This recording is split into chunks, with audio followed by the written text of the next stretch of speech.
Welcome to the Tim Castle Live Show, where we meet courageous people doing inspirational things around the world.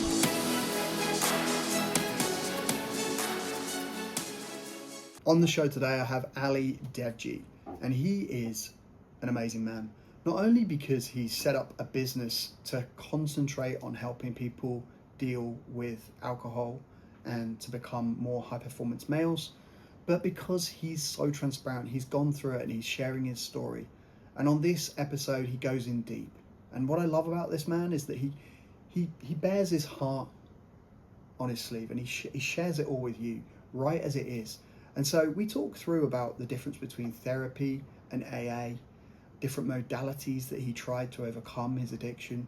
We talk about the neuroscience behind it and alcohol behaviors, and why some business, especially high-performing people, business execs, drink as a way to escape. We talk about what his coaching is and what his coaching in its reality. We talk about why alcohol isn't actually the real problem, and the changes you need to make in your life, and what Ali did to quit alcohol for good. We talk about mentorship. It's all in this episode. So if you're currently struggling with alcohol or addiction in any capacity, it might be worth a listen to this episode, because when you're speaking from a place of experience, it hits different. This isn't just someone reading a book and then throwing advice out there. This is someone who's been through it, overcome it, and is challenged daily to make himself better, and is now going out there and helping others, giving that gift to the world and sharing that masculine energy about how to be a more high-performing male. His stuff is mainly for males, that's who he works with, and he's going out there and helping them rid themselves of these tendencies and these different ways that they've been acting to get rid of these bad habits. And that's what I love about it. That's what I love about it. That speaks to my heart. It's a courageous, bold move, and Ali's definitely been showing up in that way. So thank you, Ali Dewji, for sharing your knowledge, your wisdom, your heart, and your insights in this episode. I know it's going to help thousands of people, and I hope it will do good in the world. I know that it's going to do that. So take it away, Ali Dewji. Ali Dewji, welcome to the show. Thank you, brother. Thank you for having me. It's just so good to have you here. So good to do this. So good to catch up and to be in London together today. But I wanted to kind of step this back and start with, what were your escape patterns? So my escape patterns were, a lot of it for me was struggling to really deal and process with my emotions. I don't think I would have recognized that at the time. I don't think I would have, that's not the answer I would have given you when I was in the throes of my addictions. It just felt like I wanted my default state to be slightly numbed. Like it was just this feeling that kind of dealing with reality as reality was just a bit much, and I just needed to take the edge off. But the edge I was trying to take off was my responsibilities, the stress of running my business, the stuff with family and all the rest of it. It was this overwhelming feeling of just like life is just too much, and I need to just have a tool to just bring me back down a little bit. Which started off as just, I've had a stressful day, I'm just going to have a beer to unwind, as lots of people do. And, many people do without an issue, and it never gets more than that. But as soon as I started to rely on it for emotional regulation, that's kind of when things spiraled pretty fast for me. Man, I can relate. I can totally relate. And I can relate through many years growing up and then living in London and living that fast-paced life. But your story is transformational, because what I want people to get from this is, if you're feeling stuck, if you're feeling trapped, if you know something's up, you've been through it, right? And the way that you're so transparent and open and raw, and you'll tell it like it actually is, that's rare. Right? That's rare. And I've loved watching your evolution over the last few years, because it's about 3 years now. 3.5 years now. And just the way, even from very early on, I think it was either a LinkedIn post or something, you told the exact story. Yeah. That takes a lot of bravery, man. So I want to applaud you right here today, because that takes a lot of bravery to say. I'm recognizing I'm in trouble, but I'm also recognizing that I'm determined to dominate this Yeah. and fix it. Yeah. And I think from osmosis, I have learned so much more than I gave myself credit for, even when I was at that stage in my life. And I think sometimes, just maybe because we haven't studied something, we discount the life experience and people we've been surrounded for. Like, so you are a prime example. Like, when we were working together on your books that are about mental strength and resilience and in a game and all of this stuff, like, I was in the throes of active addiction.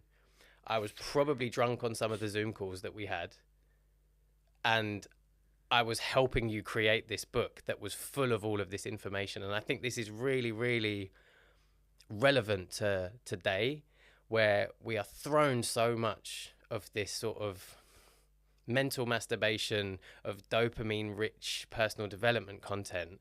And this creates so much awareness that we have around all the ways that we could be better, all the things that we should be doing. But there is a time lag, and in a lot of cases, just like a chasm between the awareness and the action. And that is really where, like, pretty much everything that we will talk about, or anything that we're trying to help men with, that's the issue. That's where the fucking issue lies. The issue for most men out there isn't that you don't know what you should be doing. It isn't that you don't know enough. It isn't that, you know, you probably don't need to listen to another podcast. You probably don't need to read another book. You just need to do the fucking work. And I think from what we both know about the power of masculinity, is one of the most powerful attributes of masculinity and brotherhood and male bonding is accountability. And I think sometimes we think of accountability as having someone near you that can check up on you. But accountability for me is like the highest form of self-love, is to be able to determine what you want your standards for yourself to be and hold yourself accountable to those standards in any way, shape or form that you can. And that started with me actually saying, don't hide from this, lean into it, which is actually advice that I give to people if they're struggling with like a craving in the moment. It's like, even if there's people watching this that have never been an addict or anything like that, we've all had cravings for stuff, whether it's like a chocolate bar or a pint, whatever. It's like, the more credit you give to the craving, the more you try to resist it, the more intense it becomes. The more you can lean into kind of the acceptance of just being like, okay, fine, yeah, right now I have a craving to have a drink. It's gonna happen. You're going sober. Like, almost like, what did you think was gonna happen? You know, just lean into it. It's like, it's a craving. It's not gonna last forever. I can ride it out. So there's these tools that we can use, but also in that acceptance piece and that accountability piece, that's why one of the first things that I wanted to do to hold myself accountable was like, it didn't really feel like I was telling the world. I was just putting a post on LinkedIn and Facebook to like people in my network and community. But I was like, if everyone knows, then people are less likely to offer me a drink. That was one of my first points of thinking. And also, if they don't know and they offer me a drink, that's an out for me, because I can then be like, oh, that person doesn't know I'm trying to quit drinking. If I want to go out for a beer, I can message them and they won't realize that they're doing anything wrong. So it's almost like a technique of me trying to save myself from myself and like getting rid of, it's kind of like burning the boats, right? I was just getting rid of all of, making sure everybody that I knew that I used to drink with knew that I was trying to quit drinking. There's no going back. Right. That's it. Just burn the boats.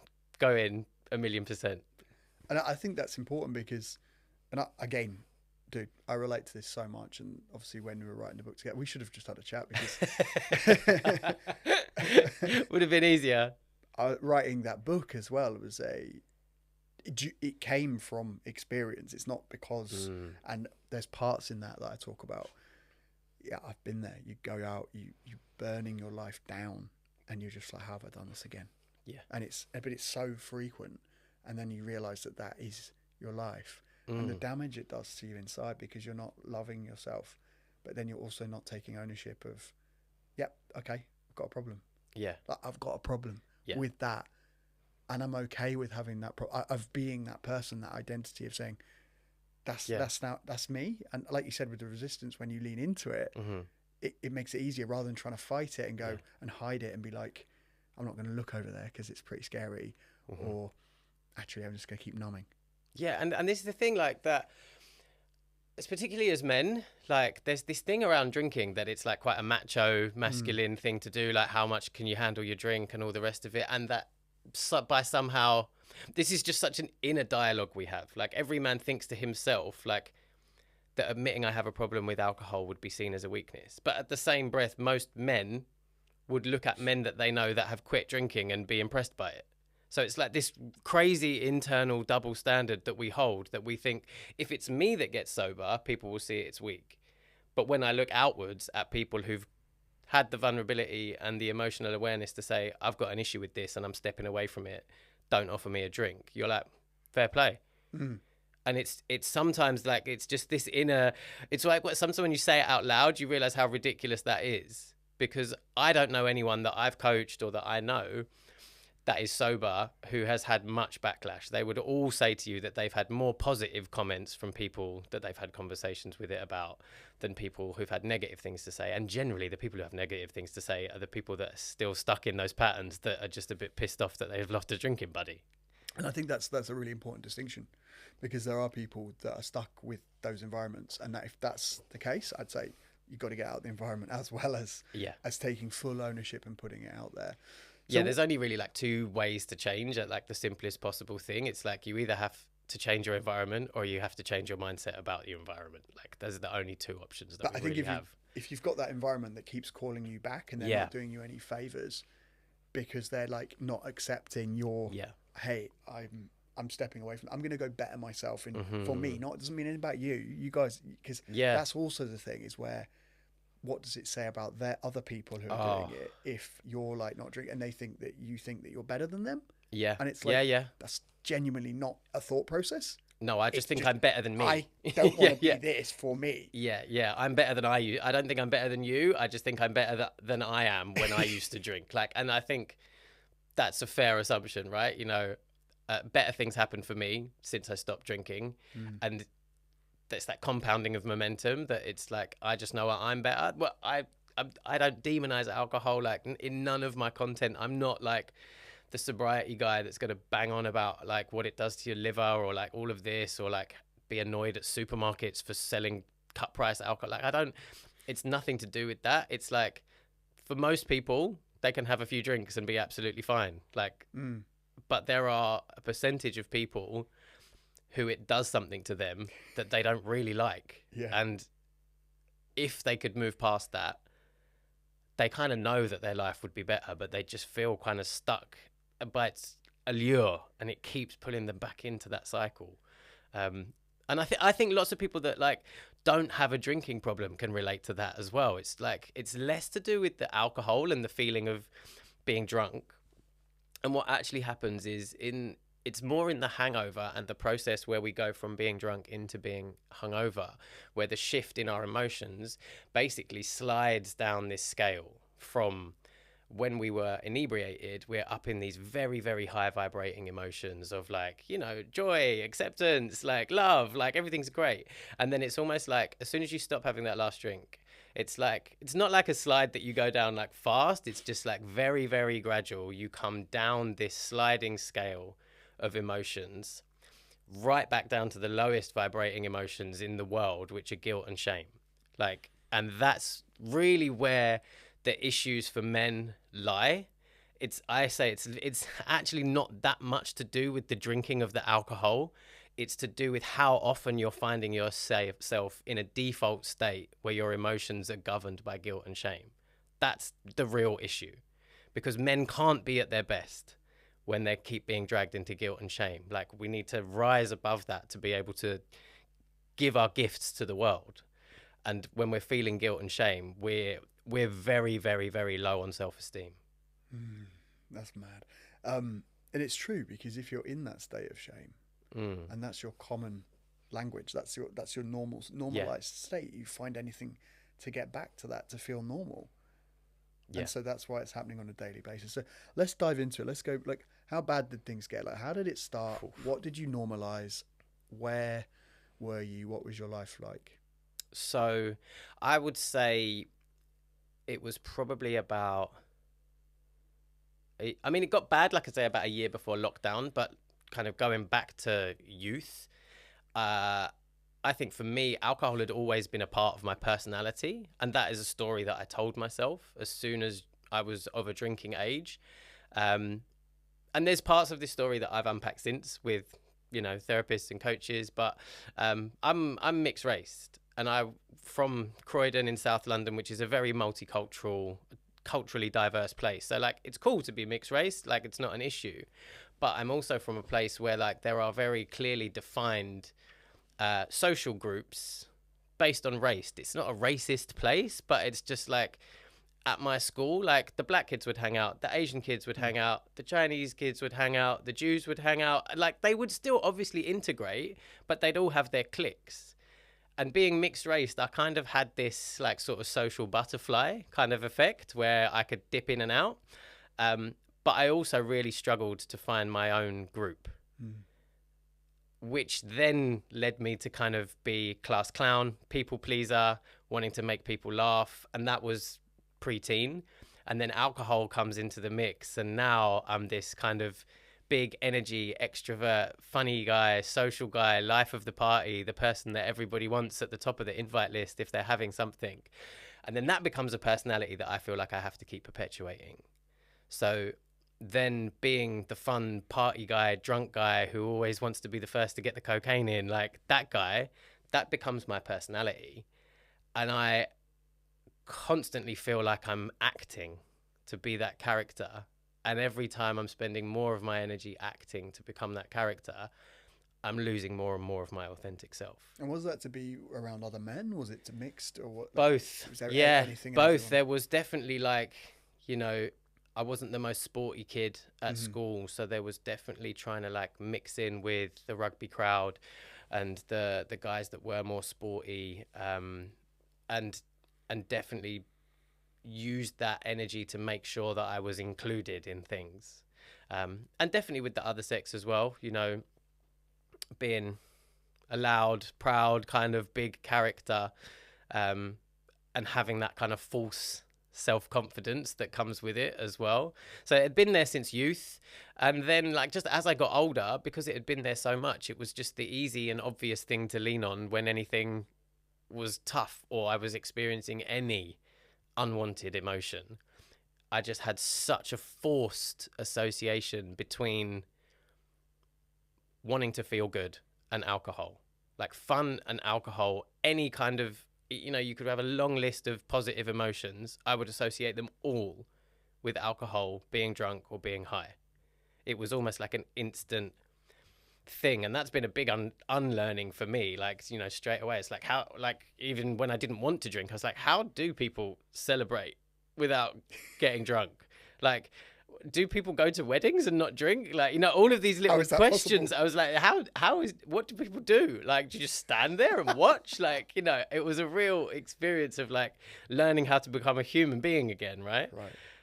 But yeah, then it kind of hit. Business stress for me was a lot, financial stress, relationship stress. It became stress then that I was associating. So I'd already associated it with all of these positive emotions. And then when it got really, really bad for me is when I then started to associate it with all these negative emotions, like stress and worry and overwhelm. And then as a way to deal with it. As a way to deal with it. And then quite quickly, I'd found myself in a situation where every positive emotion and every negative emotion was associated with alcohol, that it just became my default state. And I was drinking as one of the first things that I did when I opened my eyes in the morning. Yeah. Like I would always, it's so crafty, the mind of an alcoholic. Like, and I genuinely do think addicts make the best entrepreneurs because of how resourceful, like they will find a way. They're so crafty, they're so intelligent, because if they want something, they will fucking make it happen. Like I always, even doesn't matter how drunk I was, I would leave half a drink in the fridge so that it was there for me in the morning. Like I wouldn't finish the whole thing because I would have had an awareness of how stressed that would make me feel when I woke up. You're taking care of the next day. Yeah.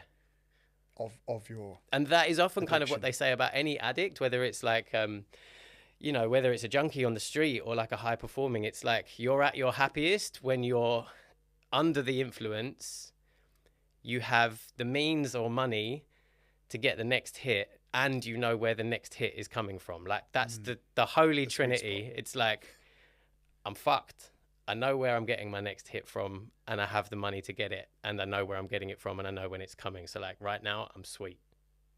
It's funny because you say like the financial stress, the work stress, and how there's always a way, right? It doesn't matter what the financial stress is. You will take care of this thing and these things, and that will be fine. Yeah. Regardless of what's so it does. It's entrepreneurship at its finest. yeah. It's definitely life skills that now I'm not in that world. Like, you know, I always say like I'm thankful.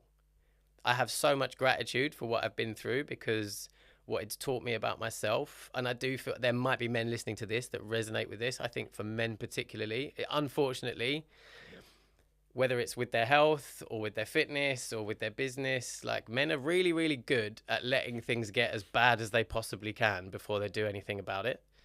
And I'm grateful that I kind of went to, I don't even call it rock bottom, because realistically, like I could have gone a lot worse. Yep. I refer it to more as like it was the point of unavoidable change for me. And I think that's a key distinction with a lot of men. They get to this point where you kind of see a crossroads and you'd be like, I'm in like a pain situation. And maybe now for the first time, the pain of putting the work into change actually feels like less pain than the pain of carrying on doing what I'm doing. And that's usually the point at which most men then go, right, it's time to do something about this. And that's a male thing, right? Letting Oh, it get 100%. that far before 100%. You go. 100%. I think we've all been in situations where our partners are nagging us to go for a checkup, and we're like, nah, it's fine, it will sort itself out. You know, unless things are awful, we won't do anything about it. So the gratitude that I have is that, like, if my drinking wasn't quite as bad, and it wasn't showing up and catastrophizing my life in the way that it was, like, there's the potential that, like, it would have carried on way longer, and I might have just carried on living my life at like 50-60%. But because it got so bad, it was like the catalyst for change that I needed to actually rip everything up and be like, I need to rebuild this life from scratch. So how does someone stop drinking or addiction? Wow. First off, they have to want to. Like, it has to come from within. And kind of, I know I mentioned there about kind of family and relationships. Like, I tried 3 times before it actually worked for me. And I think if I look back at why those 3 times didn't work, it was because I don't think I fully 100% wanted to.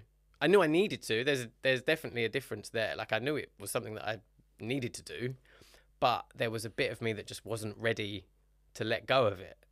And I think giving yourself a little bit of a break to understand that if it's not working for you right now, it might not be the right time. And it might not be what a lot of people hear, but like in those times that it didn't work for me, every time I went back to drinking afterwards, I learned something different about myself. I learned something new about my relationship with alcohol. I sharpened the vision of what I really wanted beyond alcohol.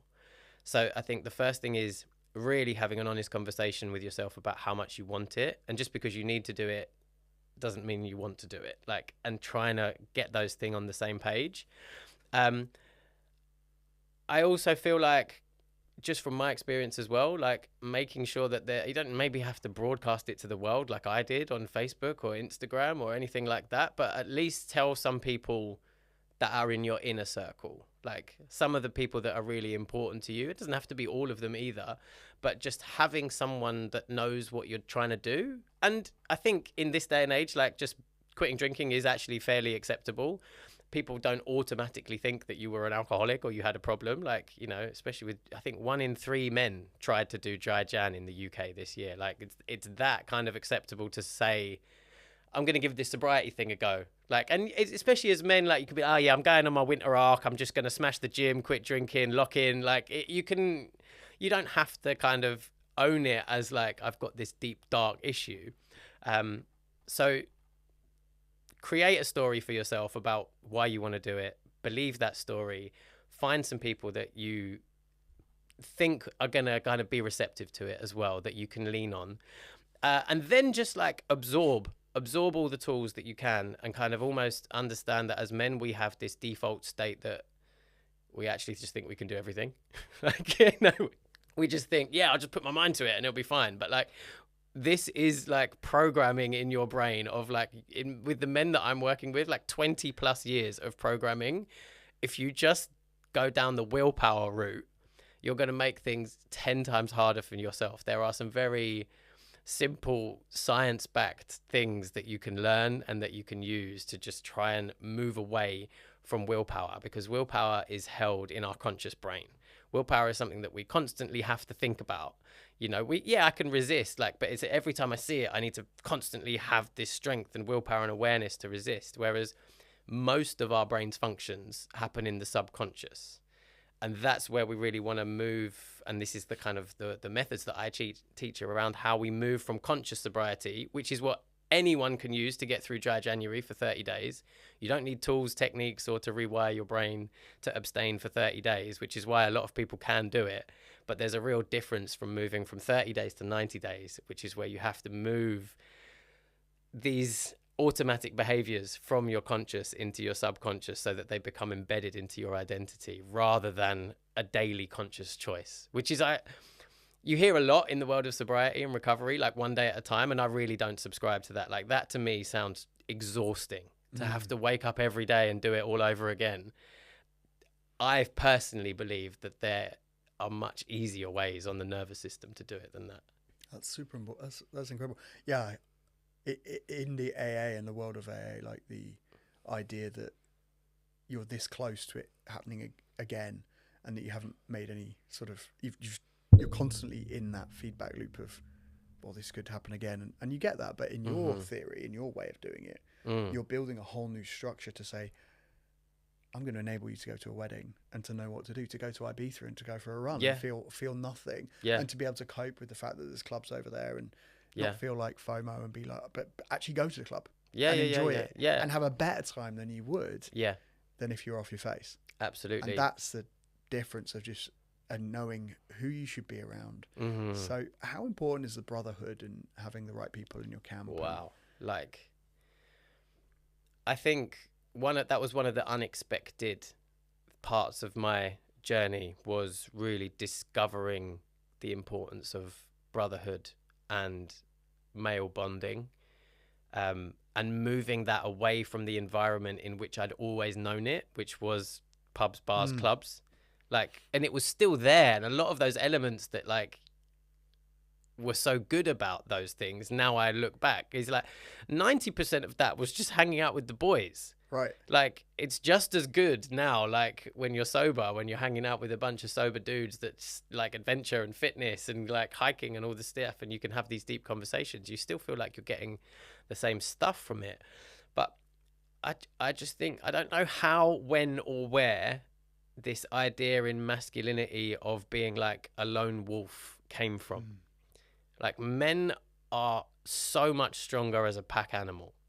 And I think where we look at the challenges that we're faced in society around the modern roles of masculinity and femininity, there are definitely things that men and women need to come together for. There are certain things that women need to counsel other women on, and there are certain things that men need to counsel other men on. And most men don't have that counsel. Women are great at like chatting to each other and sharing their problems, and it's something that like I feel the modern man is having to learn. But when you look back into history, in ancient tribes and all the rest of it, it was very common for like periods of the evening for the men and women of the villages to be segregated. Like, men would sit in circle around fires and talk about whatever it was that they were talking about, even whether it was just planning the hunt for the next day. But there would be, even in these tiny little camps, there would be clearly defined times of when men and women are integrating and when men and women are separate.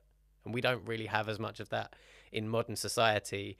Everything is blended, and so it should be, but I think there's just a lack of these really strongholds of masculinity. And every man that I know that is involved in them, like, wax lyrical about them and are like, I didn't know I was missing this until I showed up to this group, kind of thing. Yeah, it's so funny that you think when you're trapped in it that you don't realise how good the other side is, and that it can be all these adventures and you don't need a beer. No. And the potential of what you can do out there in the world in terms of adventures and surf trips and snowboarding and all, it's all there. Oh yeah. And you're spending all this time and energy either to go numb something inside, and you're trapped with that feeling of shame and you're just perpetuating it. And even if you do all those stuff, it's never as fun as if you can do it when you've got control and you're there and you're really present and you're doing it with a bunch of guys that you're just having the best time, like where everyone's open in that way and you can just chat properly. Yeah. That's real masculinity. Oh yeah. That shows itself. Yeah. You can start to lead your family, your business, your finances. You just operate so differently. Yeah. And like on that as well, like, you know, I often, the guys that I speak to, and again, like there are so many of these, I don't really see them as that unexpected now, the benefits of kind of this journey of sobriety that particularly men go on. But in pretty much all cases of the men that I work with that are in partnerships, like they tell me that they're having better sex. And like that is exactly what you're saying with, like, when you are taking care of business, you're taking care of your family, you're looking after your health, you're saying no to like a poison, which, you know, is bringing you down into guilt and shame. You're vibrating higher, you're more confident.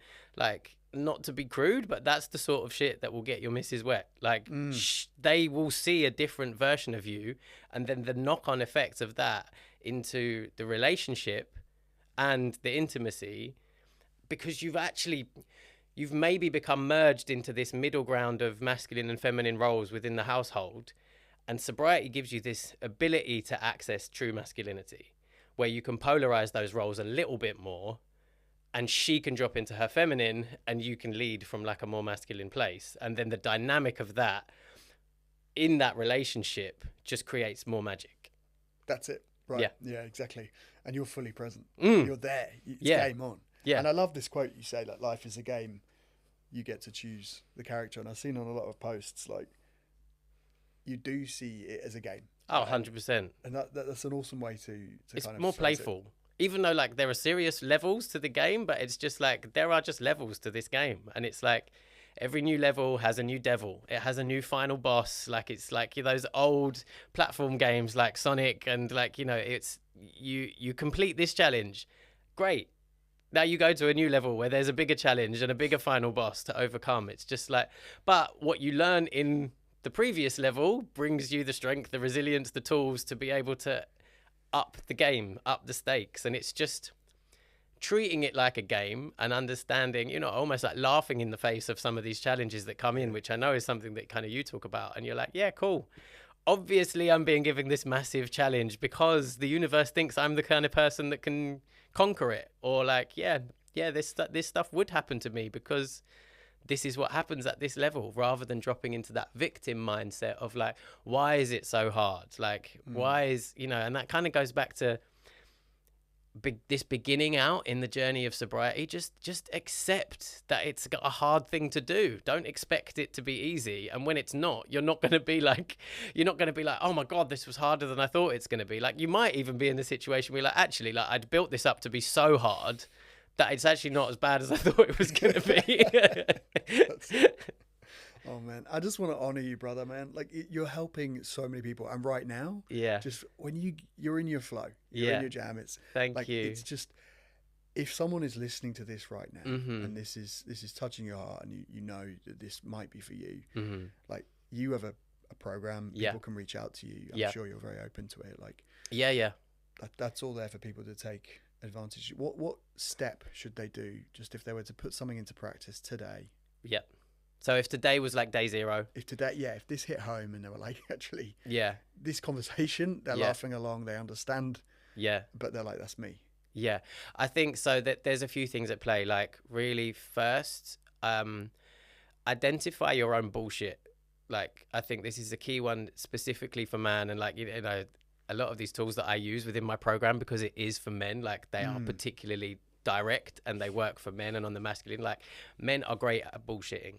We are so good at bullshitting, and there are so many bullshit stories that most men that drink a lot are telling themselves about the role that alcohol plays within their life. And I think one of the most powerful things that I want to continue to do in the world is to not just provide these tools for men, but just to highlight that my life's fucking awesome. Like, I live a way better life now I don't drink than I ever did when I was drinking. So we have so many of these attachments to like the idea that life without alcohol is going to be dull and boring. And just like, on that though, go through some of the stuff, because you've done yeah, some incredible stuff. Like, yeah. So okay, like I've I started running ultra marathons. I ran 8 ultra marathons last year. I've climbed all sorts of mountains.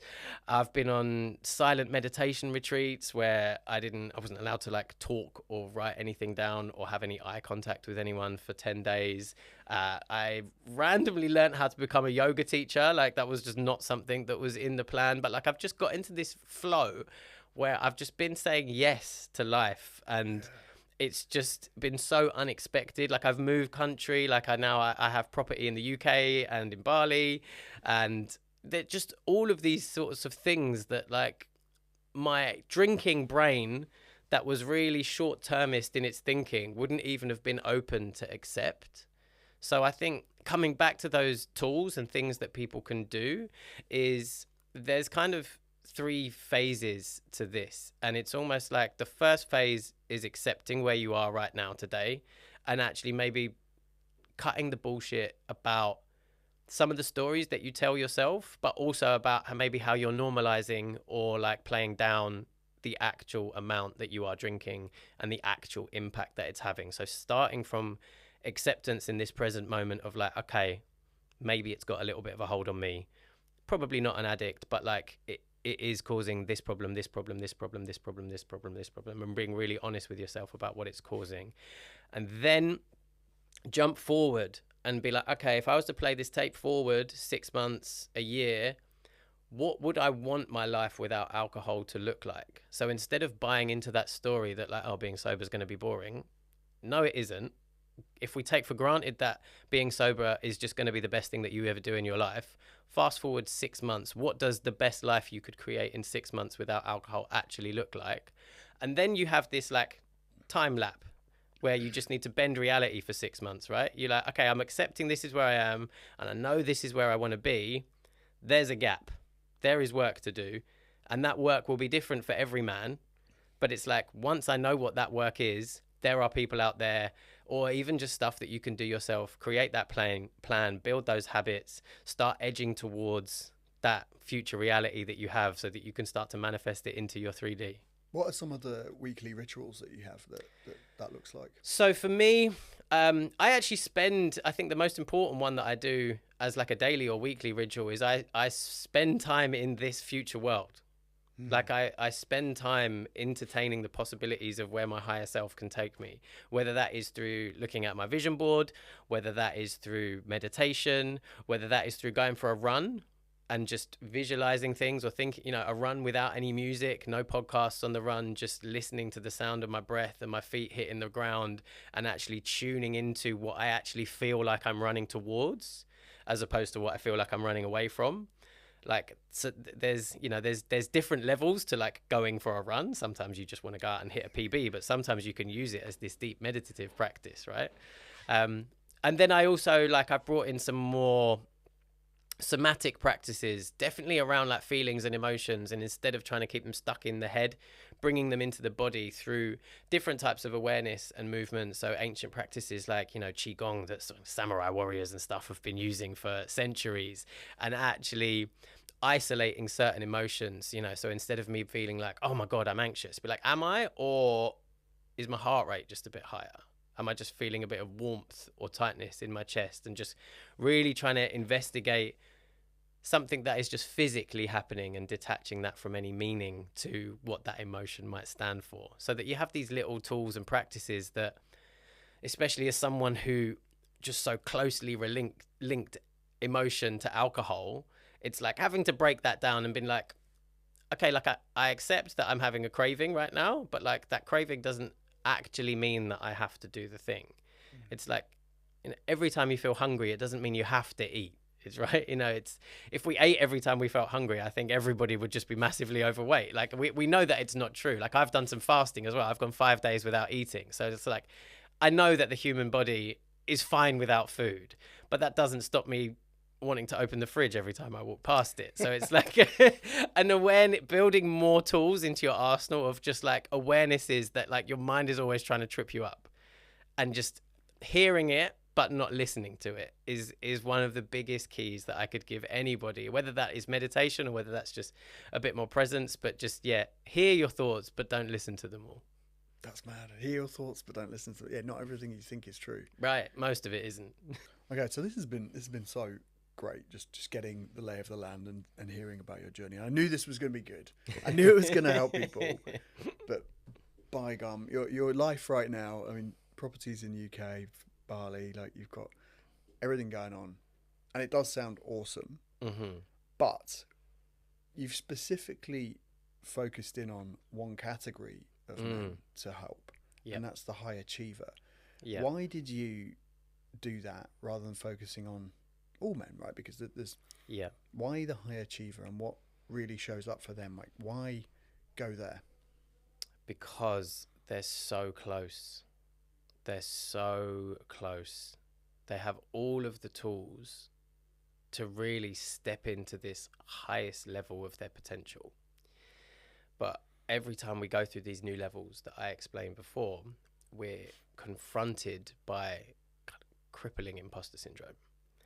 And the more we kind of go up this scale of like success and achievement, the smaller we can feel internally. So we have a lot of men worldwide that on paper should be happy.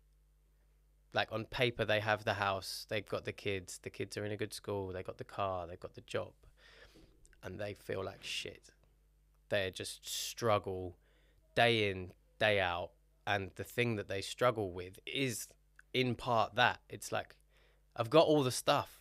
I did all the things. I did all the things that society told me would make me feel happy.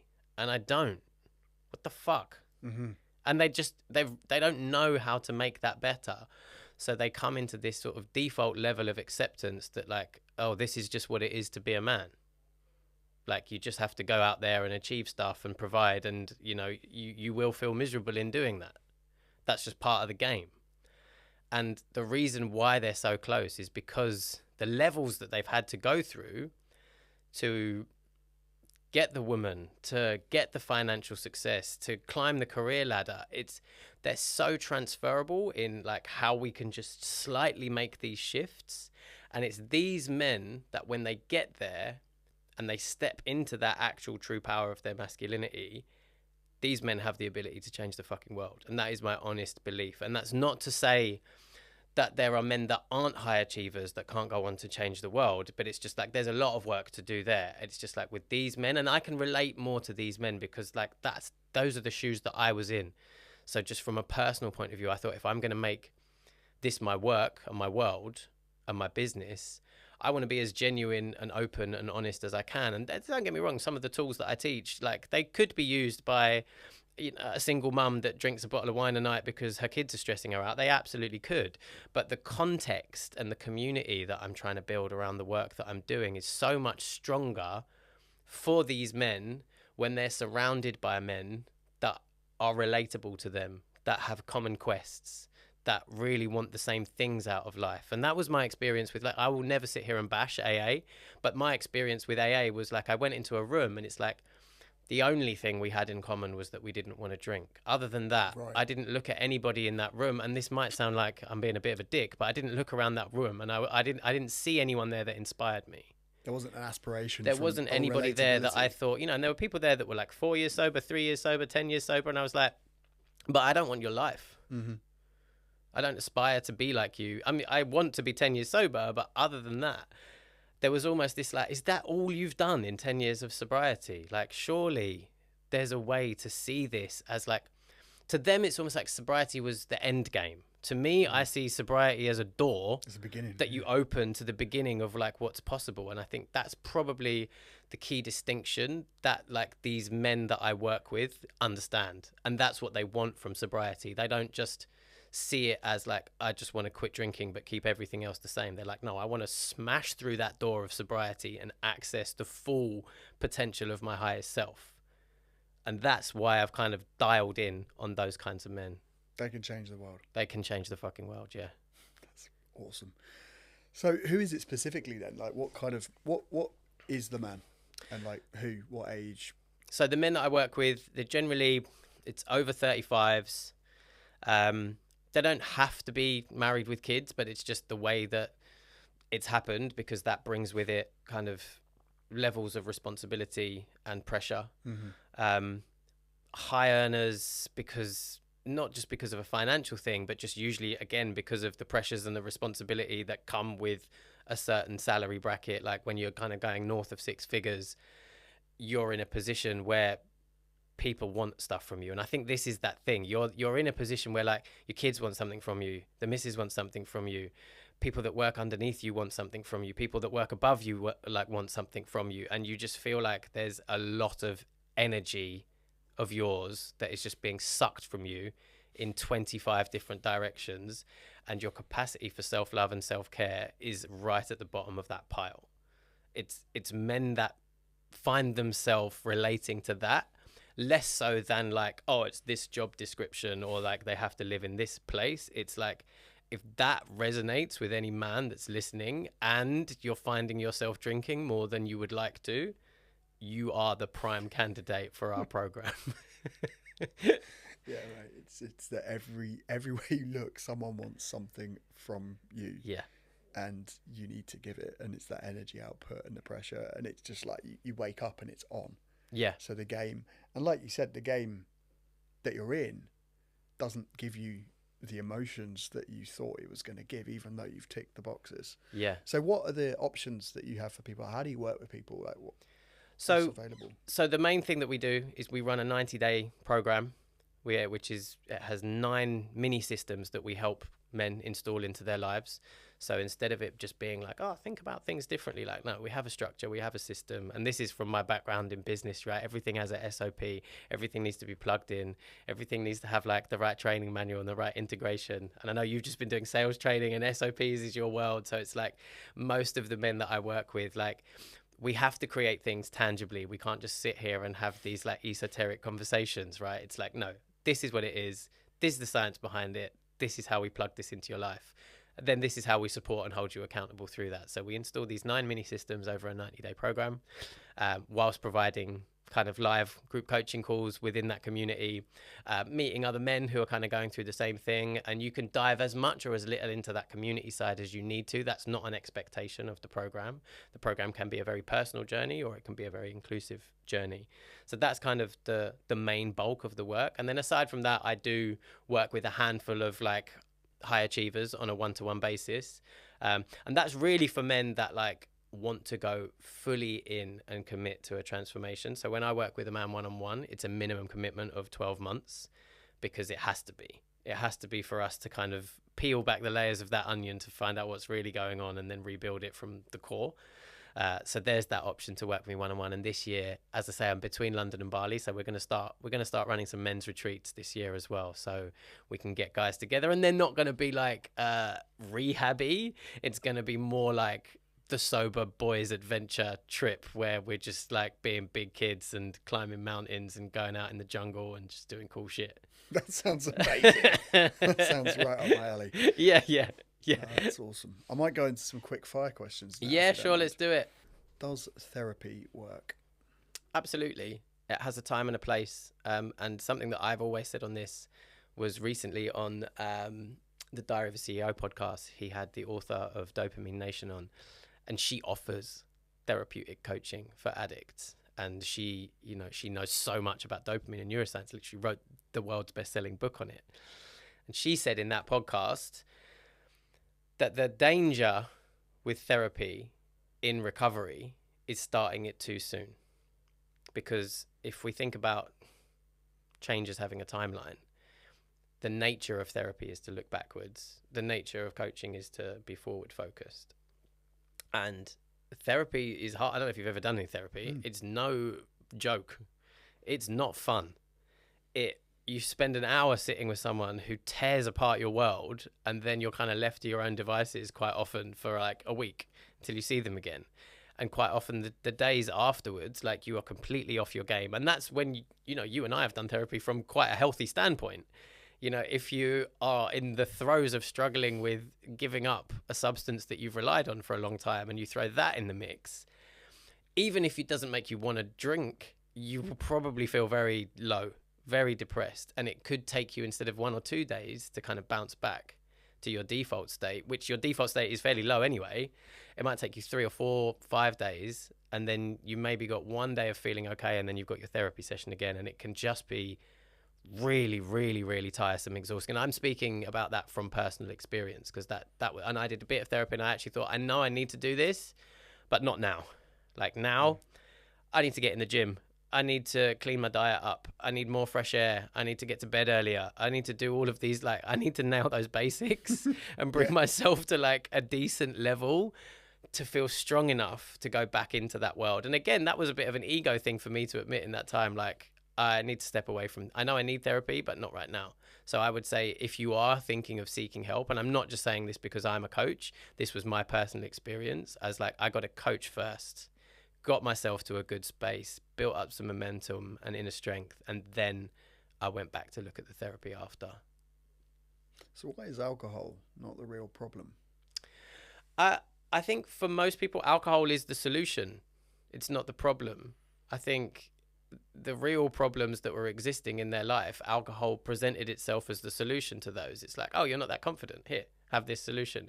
Oh, you're stressed from work. Here, this is the solution. It's like, people love to, and I mentioned this before, like, when we get into that victimhood mentality, like, people love to blame alcohol and like martyr it. It's like, if you actually look back at your relationship with alcohol, it was the best friend you ever had. Any and every time you asked something of it, it was there for you without question. And it did exactly what you asked it to do. You were the one in the fucking driving seat, bro. Like, take accountability of what you were asking of alcohol and why you were asking those things of it. That's where your actual problem lies. Not in the alcohol. Is just like, it's just a chemical substance. It doesn't have any emotion. It doesn't have any tools to be able to do those things. It will only do you what you ask of it.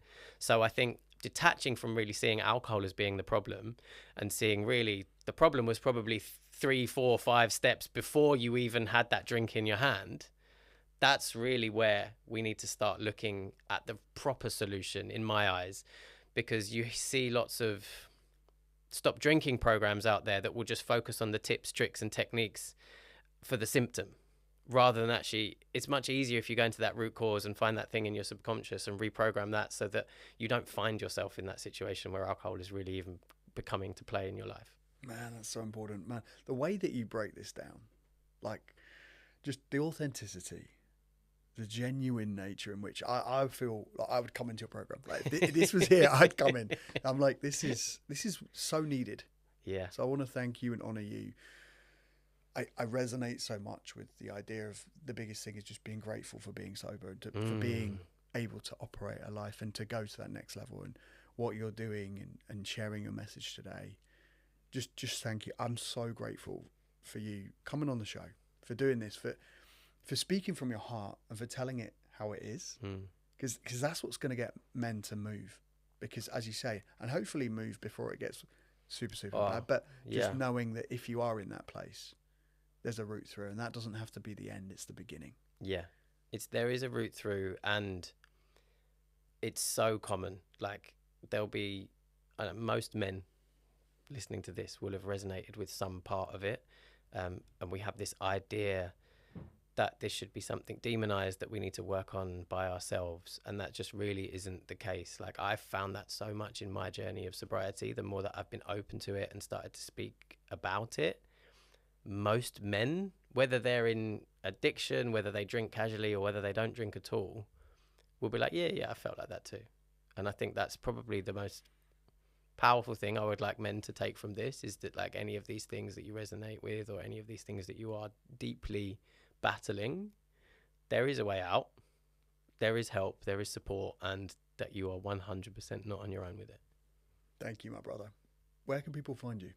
They can find me on Instagram, which is @ChangeWithAli. And then there's links to some YouTube stuff, and they can drop me a DM if they've seen this and they want to chat about anything. So what results have your clients got? So, like, I don't really like, we take sobriety as a default. I think the program, that is one of the main outcomes, but like I've said before, like seeing sobriety as the door that opens up. So like, you know, we see weight loss, we see, you know, one of my clients, his bonus doubled and he was getting an award for being top salesman in APAC, which I know that's very close to your heart. Yeah. We see, like I said before, like, you know, better sex, better relationship, kids making comments, which is often quite a powerful one, you know, like, oh daddy, I really have noticed this in you, and stuff like that. Like, those ones really hit home. And I even had a guy who was in my program, like his wife sent me a message. Like, I didn't even know her. Like, she found me on Instagram or whatever, maybe just like heard my name that he'd been talking, and she sent me a message and said, thanks for giving us our family back. And it's like, those are the things, like, beyond, oh, I'm 90 days sober. It's like, yeah, but why are you 90 days sober? Like, what are you trying to create in your life with these 90 days of sobriety? And those are the big wins that, like, I hold super close to my heart, because I know I can use these tools to get people 90 days sober, but they have to do the work beyond that to kind of create these magic changes in their life. What thoughts do you have on AA? I don't have any negative energy towards AA. I think it's a fantastic organization because it creates an accessible tool. And for a lot of people, if they're thinking about this, that's the first thing that they think of. So I think it's great that it's there.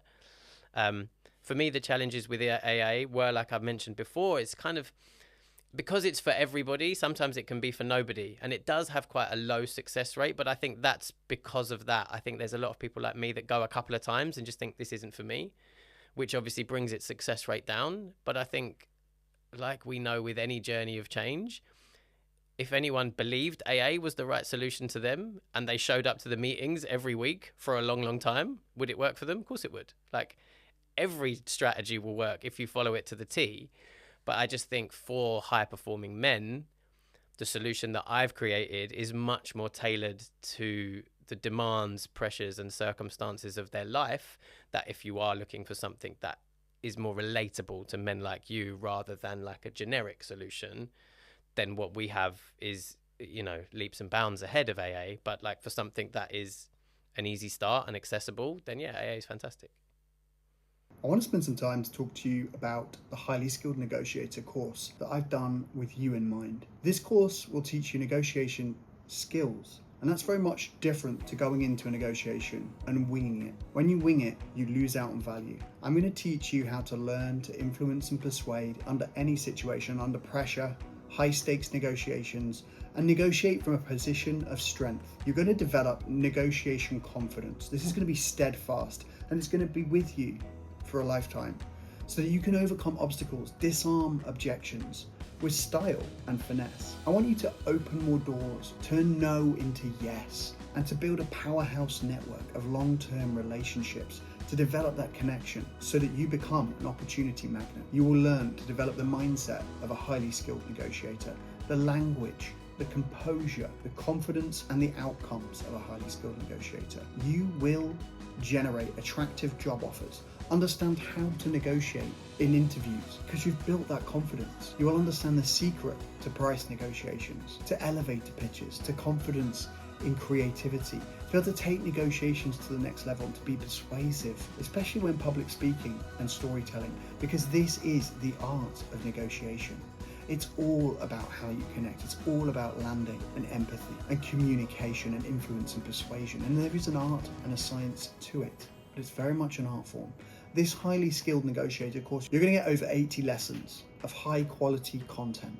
This is 6 hours of content that you can digest in a weekend and implement on Monday. You will become a highly skilled negotiator, an expert negotiator. This also comes with, as a bonus, the job interview mastery course, if you sign up today. So if you're looking for a new job, this course is perfect for you, so that you walk into that interview knowing what you want, with a clear plan on how to get it, so that when you're asked those questions, you're able to articulate yourself, you're able to persuade and influence, and walk out there generating maximum value with an offer that you believe is worthwhile and reflects your value. And that's what I want for you. I want for you to become highly skilled at negotiation. This is the number one skill. It's high leverage, it's impactful, it can change your life. When you think about the trajectory of your life, if there's one thing that can help you move from here to out of this world. It's negotiation. And the fact of the matter is, we're not asking for enough. We're not asking for what we think it's impossible to get. And we should start developing that skill, being comfortable being rejected, and know how to sit with that rejection and what questions to ask to move the conversation forward and open the door. And that's what I'm going to teach you. I've had over 20 years experience, and I've just been recognized as one of the top 30 negotiation professionals in the world. And I've developed this course putting all of that 20 years of experience into it, all of the understanding of where you're at and where you want to get to. And if I guarantee one thing, it's that you will enjoy this course and that you'll become a better negotiator at the end of it. So all I ask is, if you want to improve your negotiation skills, confidence, persuasiveness, leadership, communication skills, you want to take your life to the next level, I ask that you just check out this course. Go to timjscastle.com and you will find the Highly Skilled Negotiator course. Check it out. Click on the link today and check it out, because I believe this course is meant for you. A world of better negotiators makes a better world. Better deals, better opportunities for negotiation, better entrepreneurship, opportunity magnet. This is your chance to really shine. And you might get an amazing deal out of it, a life-changing moment. So with that, this is my gift to you. I've priced it as such. It's my gift to you so that you can go out there and negotiate your value.